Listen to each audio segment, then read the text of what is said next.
Hi, good morning. Um, I thought I would make this quick video to introduce the channel. So I created this second channel. So I have two channels now. One is Spy Hell Official, in which I'm posting more like cinematic pieces, videos that I'm producing myself based on the journal entries, the counterintelligence journal that I've been working on for I don't know 2 or 3 years at this point. And now I have this other channel that I created, which is called Rapid Fire Tips, and it's kind of intended for a kind of different audience. So this other channel, the intention is to give, as the name suggests, uh, rapid, short format tips to law enforcement, in case anybody is following, what's happening. I don't know if anybody is following, but if they are, um, I thought I should help a little bit destroy the information asymmetry that they create. Um, so that's the intention of this second channel, and this video is just a short introduction to that. So the format is going to be short videos with tips, observations. I'm not in this channel. I'm not going to focus so much on the forensic level of detail that I usually do, because the format is intended to be short, and if I focus too much on the details, then it's going to become a long format segment. So I'll keep it sweet and short and sweet. And so, of course, the forensic level of detail is not going to be there, but I have to say anything I mention here is because I have the data to back it up. I'm not going to make empty claims or anything like that.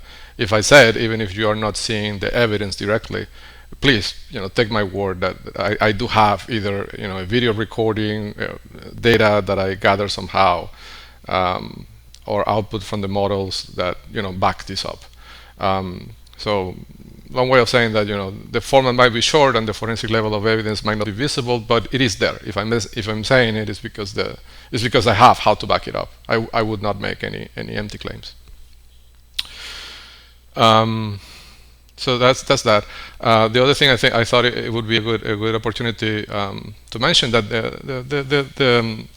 the format is short, and also the angle that I'm going to take on these videos is going to be more on the technical side of things, because my intention with this channel is to communicate, to pass information, tips to any law enforcement agencies that might or may not be watching what's happening, not only in the US but in other countries as well. So that's why I thought YouTube would be a more conducive channel to do that, because it has the captions and the automatic translation feature. So anything I said, even if it's said with this thick Hispanic accent that I have, the YouTube automatic translation on the captions usually does a pretty good job. So I think that would open the content to be available to people in other places, law enforcement agencies in other countries, not only in the US. And this is a global problem, so it requires a global solution, right? So it's going to be more on the technical side of things. It's going to be a short format, as I said, and the audience, basically law enforcement, right? Law enforcement officers, officials that might be working on international crimes and things like that. So I thought it would be a good idea to also include in this video a short, introduction to the website. So the website, of course, is paired with this channel in a way, right? Like everything I said here is 90% derived from information that is available on the website. And so I thought it would be a good idea to show the website. I have it open on the background, and to give a quick tour of the features that it has, so people get an idea on how to use it, because it could be a powerful tool for law enforcement. So first off, the website is available in something like 17 languages at this point. The languages are sorted in a way that may not make much sense. I mean, it's not based on population or based on the sorting of the languages is based on how intense the operation of this criminal network, according to the data that I have, is on countries that speak these languages, right? So basically, I'm placing at the top the people that need more help, and placing at the bottom the people that they also need help, but in terms of the intensity that this network is dedicating to commit crimes, the languages on the top are probably an area of focus, right? Second, there is this phone number over here. If you call that phone number, it's connected to a reasoning model, meaning an AI, an artificial intelligence that you can talk to it on the phone and you can ask any questions. It's been trained with all the data that I have written on the website, and some data that is not written on the website but is stored in other databases that I keep. So you can call the number and you can ask any questions. In fact, if you work for a law enforcement agency, you could have multiple agents call at the same time and parallelize the work that way.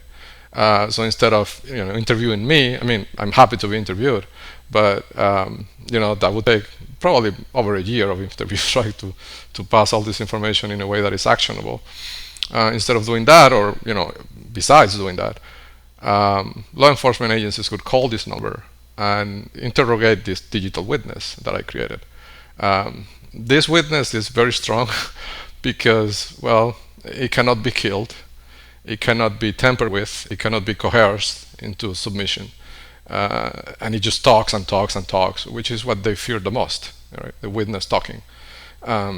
So this is a witness that talks 24/7. It doesn't sleep. It doesn't eat. It doesn't need breaks, and it always tells the truth. Like, it tells everything it knows, right? So it could be a powerful tool for law enforcement. There's also this link called the evidence, which takes you to basically all the journal entries. Well, not all of them. It's like a selection of journal entries. I would say it contains like 20% of what I've written in the last 2 years, but it's like the best 20%. So if you want to get a condensed version of what's happening, you can click on that. And then you have the main website, right, which are these 4, 6, 8, 10 tabs here at the top.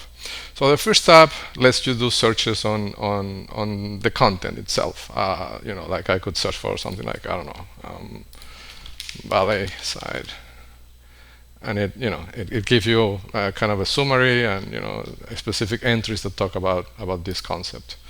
There's also a video tab, which has some videos that are like cinematic videos that I created for the other channel. Sorry. But also contains like real-world observations captured by my system. Like actual, what I believe are foreign intelligence agents operating in the U.S., following me, trying to steal the code. Some of these videos were recorded when they were trying to steal the code for key opinion leaders. So that between 2021 and 2024. But there's a big collection of different things here, both real life scenarios that happened in different key places in Katy, Texas, and the cinematic videos that I'm creating.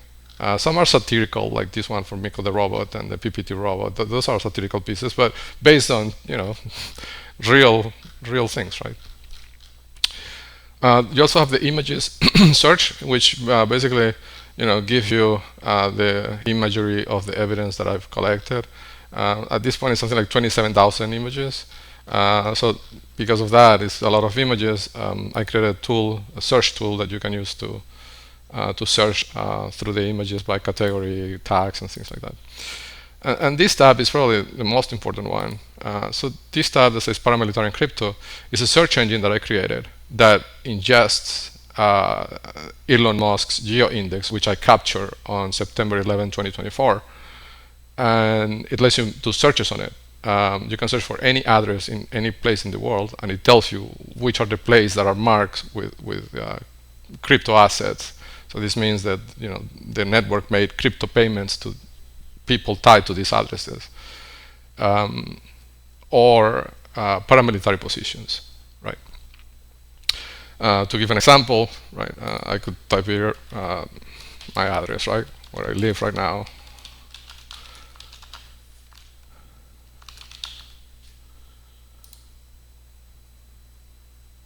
Right?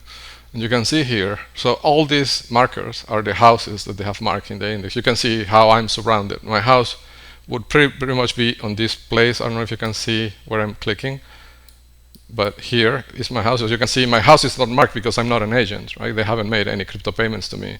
But you see that they have basically surrounded me, right? Like they have me surrounded. Like it doesn't matter, which side of the street I try to go out, I will encounter one of their houses or dog walkers or vehicles parked Moscow style. There's no escape for the surveillance in a situation like this, right? But back to the site. So that's the paramilitary search. This tab over here. This one that says Earth. You can see the dashboard. This is basically more like a visual, like a heat map representation of the same geo-index created by Elon Musk. That's why his picture is there. Elon Musk and Travis Kalanick, to be clear. It has a bunch of filters, and you can do a lot of cool debugging with this. And these tabs on the dashboard over here are like selected locations that I'm highlighting, feature locations I call them. You also have this other tab over here called bosses. It's basically this is a collection of something like 17,000 properties tied to people that are very high up in the network. Like this network has a hierarchical structure, and I know this not because I'm guessing. I know this because I got the data because I captured Elon Musk geo-index, right? And I have this search engine that can basically dissect that geo-index. A geo-index, for people that are not familiar with the topic, is a database of places, like a digital representation of places. So Elon Musk and Travis Kalanick created this geo-index. And by the way, probably a good place to tell you, there is a link here at the bottom that says class action. This one over here. If you open that link, it's a class action complaint that I filed. I wrote this. I'm acting pro se on this one, and I filed this with the Southern District of Texas Court. That was last month. Mentioning this because this is a good read to get a quick context on what I'm alleging that these people are doing, allegedly. And also there's an appendix here that has an affidavit made by B, and it has a link to a YouTube video. That YouTube video, I strongly recommend law enforcement agencies of every country in the world to watch it. It's transcribed, and the transcriptions are also available in different languages, 17 languages, I think, or 16. And that video goes into the detail on how I captured that geo-index, how I figured out that it even existed, how I found it, and how I created SpyHell and the technology behind it. So it's a very, very good read because it will give you context on the technology that they're using, and that will give you a quick understanding on the state of the art. So back to what I was saying, that the tab that says bosses is basically the top agents, the locations tied, the addresses tied to the top agents in the network. Top by, when I say top, I mean by hierarchy, right? And I derive the hierarchy from the geo-index. It's not that I'm guessing or that I think that these people. No, I'm getting this directly from the geo-index in a way that is deterministic. There's no guesses, no inferences, nothing. It's a pure deterministic method. And like these people happen to live in places like Caracas, Havana, Tehran, Moscow, Beijing, right? It could be a coincidence, but maybe not, right? Also, there's another tab that says Katy, and this has different information related to Katy, Texas, for people who don't know, and this is part of why I got all this data, right? in a way, right, they guided me, let's say that way, or I don't want to say they brought me here, but they influenced my decisions in different ways many, many years ago. And I ended up living here in Katy, right? And I didn't know this back then, but I understand now that the reason why they did that is because this is an operational base. Katy, Texas, the town, entire town, it's basically a foreign intelligence building that looks like a town, but it's really a massive operation of foreign intelligence and influence. It has more than 50,000, to give you an idea of the numbers, 50,000 real estate properties controlled by this network, houses that they assign to these agents. I mean, the houses are registered to the agents, but in reality, it's the network that pays for the houses and assign the houses, box the houses, install surveillance equipment in the houses, control the houses, right? Control the physical display, the physical space, and you control everything, right? So anyhow, this tab contains complaints that I filed, formal complaints with the Office of the Attorney General of Texas. Contains also a complaint I filed, well, not a complaint, like a Form 211. It's a form used to report suspected tax fraud to the IRS, and I reported all these 52,000 properties to the IRS based on this is not inferences again. Like I made this report to the IRS based on the factual data of this geo index. This is not random, right? It's a very deterministic database. There's intelligence. There's an intelligent design behind that database. Also, there's a tab that's called mRouters, and this is a dashboard, another dashboard, and this focuses on properties that act as network nodes. So the whole idea behind them acquiring the houses across different countries in the world is not only to control the physical space for the sake of controlling it, it's also to create a mesh network where these houses function as nodes. So they basically send the data. It's like a parallel internet. The data hops between houses, right, and travels that way from house to house to house. Eventually, if the data packet or message has to go to a different country, for example, then eventually the data gets to a house that has a satellite connection, for example, and then ships that data overseas that way. Right? But it's a mesh network where all the houses and vehicles and agents and their iPhones under the control of the network, all of them act together as nodes in this mesh network, in which data is only exchanged via short-range communication, like NFC, near-field communication, like the same technology you use to pay with your phone. And the idea being that, instead of this is just a way for them to protect against man-in-the-middle attacks. Like if you were sending an email over internet, right, in your computer right now, that email goes to your computer, to your internet service provider, last mile router. From there, it goes to another aggregator, and the data jumps in that way through, I don't know, 100 different hops. And anybody could be in the middle listening in any of those hops, and they could intercept the communication, and if they have the technology, they could decrypt it. So that's what they avoid with all this. Instead of using the regular internet, what they did, they created their own version of the internet, their own network, a mesh network, in which data is only exchanged in short-range communication, where it's visible if somebody's in the middle. The whole idea is to be able to visually check if there's anything in the middle that could capture the communication, and if there is, then they don't send the communication. They only transmit if the path is visually clear. And this way, they make the data hop between nodes in this massive network that they have deployed around the world. And basically, they created a parallel internet that nobody can monitor, trace, and this is just to commit crimes, to avoid the possibility of law enforcement, the FBI, or anybody intercepting any of those communications. So this tab or this link that says mRouters are the biggest network routers in this network. Again, put in a format of a dashboard, sorted by how prominent each router is. These routers are like major network nodes. And the score here correlates with how many possibilities of routing this particular property can handle. Right? And also, it serves also a second purpose, which is And this is a theory that I have, and yeah, I have dozens of data points to support this, but I'm not going to get into details here. But this number also correlates. So basically what they did is that they turned this system, this database, into a dual purpose database. It tracks locations of these important nodes, but also they made it so the the number of network routing possibilities correlates with is a financial ledger, basically. It correlates with the financial stake or holdings of a particular entity. And what they do is that they encode who that entity is in the name, in the strip name of the property.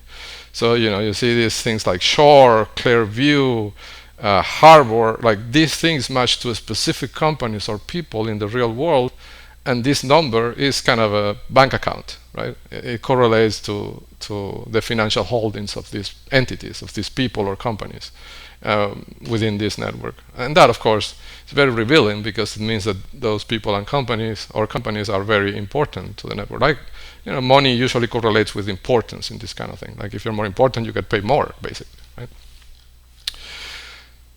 So that's that. In this tab, leak database, you can see that demo that I was telling you about that is also in the appendix A, in the exhibit A, sorry, of the class action complaint. Well, that demo is also posted here, and if you go in here, you can see the translation. So you can see the transcript, right? And if you want to see it in another language, one trick is that in the URL, you will see here the language code is at the end, almost at the end of the URL. So if I want to see this in Russian, I would just replace this EN by RU, right? And that will give me the translation to that in Russian, right? So there is a translation of the transcript, the translation of the transcript in Russian. And if I wanted to say it in, for example, Chinese, it would be ZHCN-CN, I believe. I might be wrong about that. Let's try something easier. Maybe Spanish would be ES, right? Okay, I have to check this out. Oh, okay, I see what's happening. No, I cannot open it here. But yeah, you just change the code and it will work. Okay. Yeah, I was changing the wrong URL. But for example, this one, right? Chinese would be ZH-CN, right? So it downloads, and yeah, there is Chinese, right? So a Chinese citizen could read the transcript and understand, how I captured this database and how the technology that they have works, and how my technology that basically reveals the technology works. So that's that. And then on the last tab, this one that says literature, it's a collection of writings, writings that I've wrote, pieces that I've wrote over the last, I don't know, year or so, about different observations based on this data. Some are satirical pieces, and some other are very, I would say, serious pieces. There's also a link here for the YouTube channel, and this one is a chatbot, basically, that you can ask questions. Like I don't know, who is the PayPal mafia, and the model will, based on the training data, which is all the journal entries, basically, it will answer your question to the best of its abilities. So that's it in a nutshell. In terms of going back to the topic of the channel, I'm going to be posting here quick tips in video format. Hoping it's useful for people working on law enforcement. And the idea is basically to put the technology to work for a good cause. Free of charge, hoping to help bring down this network, which is my ultimate goal here. Well, thanks so much for your time, and I'm looking forward to in a way working with you. Okay, thank you. Bye.